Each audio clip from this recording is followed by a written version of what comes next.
Even though it's technically not Christmas yet, this Santa hat is most appropriate for this review, as me and my mum are about to watch Bad Mum's Christmas. You're an amazing mum. Oh, thank you, Harry. Oh, that's lovely. You're very welcome.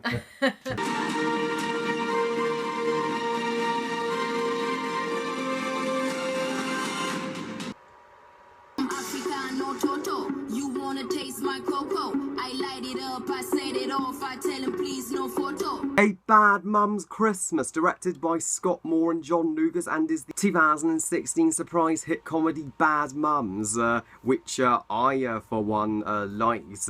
So A Bad Mum's Christmas tells the story set after the original Bad Mums, about the three mothers who just want a break from being mothers to their kids because they find it so tiring. They just want to be free, have girls' nights out until their mothers unexpectedly arrive unannounced and join them for Christmas. Now, ladies and gentlemen, the first Bad Mums, while not quite Bridesmaids, is still one of my favourite female lead comedies of all time. It really grabbed me. And surprisingly, the critics are being a bunch of Ebenezer Scrooges by only giving this movie a 29% on Rotten Tomatoes. So there's twice as many mums in this one as there were in the first.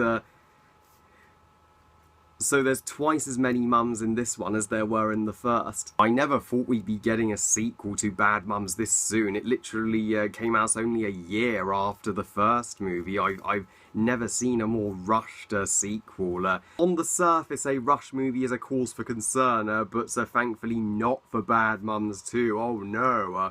Granted, this movie's not for everybody. The critics are going to hate it, but I'm going to give it the most generous review out of any movie fan that I believe this heartwarming sequel deserves. I had a hilarious time and a freaking ball with A Bad Mum's Christmas. I'm glad they even made a sequel, because I got so attached to these characters from the original movie, especially Amy, played by Mila Kunis. I wanted to see their stories continue, and I connect with the Bad Mums movies simply because I am so close to my own mother that these movies has had that appeal to me. They will appeal to anyone who's closer with their mothers. I know how tough it is for her to be a mother to me and my sister, so I don't blame these mothers for just wanting to have a life to themselves once in a while occasionally.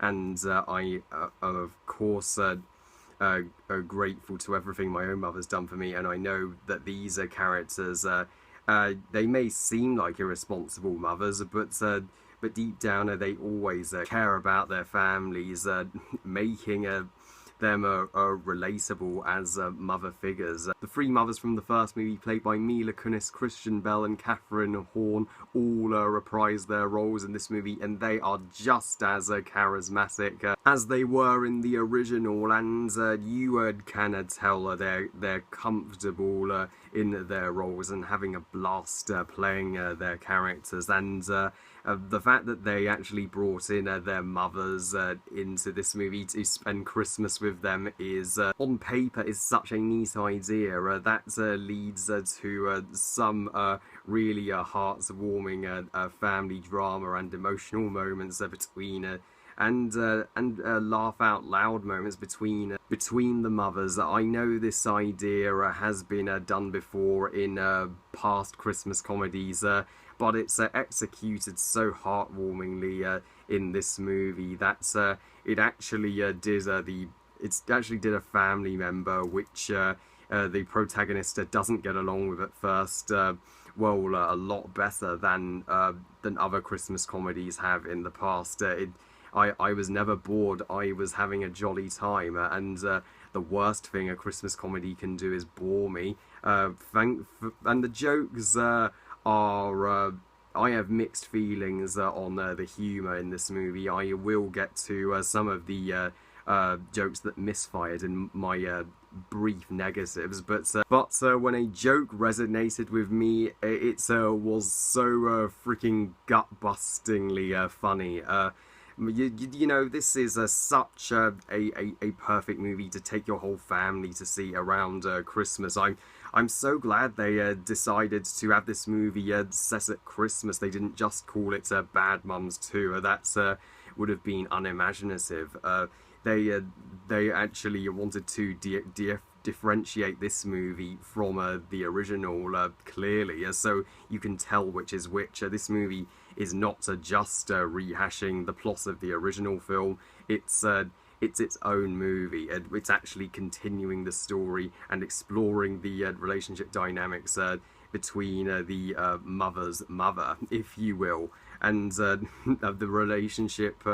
The mother and daughter relationship I enjoyed the most was the relationship between Amy and her mother. Amy's mother, I believe, played Leonard's mother in Big Bang Theory, and she's just born to play you know, mother characters. I mean, Amy, she's frustrated about her mum coming round for Christmas at first. She did kind of get in the way of her plans, but over time, she grows to admit she adores having her mum here, as she doesn't get to see her too often.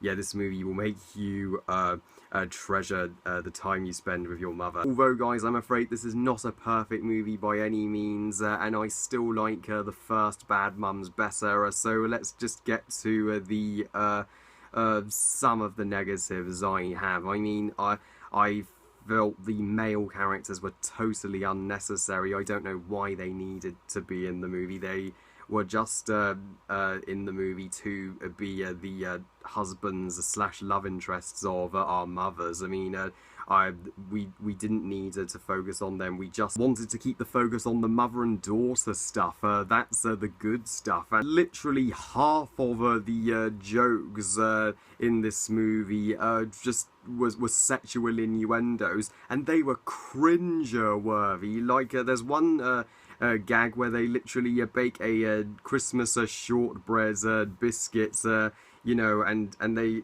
you know, in a sexual way. And who thought that was funny? Oh, that's disgusting. That's gross. The sexual jokes felt incredibly out of place. However, thankfully, the other half of the humour was top-notch, and Scott Moore and John Lucas's direction was solid. They made the best sequel to Bad Mums that they could. Despite not being a classic, and sure, it has its flaws, and it doesn't quite live up to the original Bad Mums, but a Bad Mums Christmas is one of the most pleasant surprises of 2017 for me. I'm not on the same page with the critics here. I believe they're being way too negative and hard on this movie. Perhaps it wasn't made for them. It was obviously made for fans of the original Bad Mums, and if you're close to your mother, which I am both, so this movie was right up my alley. I'd even recommend it to you folks more than Thor Ragnarok. I give a Bad Mums Christmas 4 stars out of 5. December would have been the perfect time to release this movie, but November's close. Well, I love you guys. Thank you for watching. I hope you guys enjoyed this review. And what do you think of Bad Mums Christmas? Please comment, let me know. Please like this video and subscribe. Please follow me on Twitter and on Google Plus and on Instagram. And I'll see you all next time. And remember, movies are us. Bye, guys.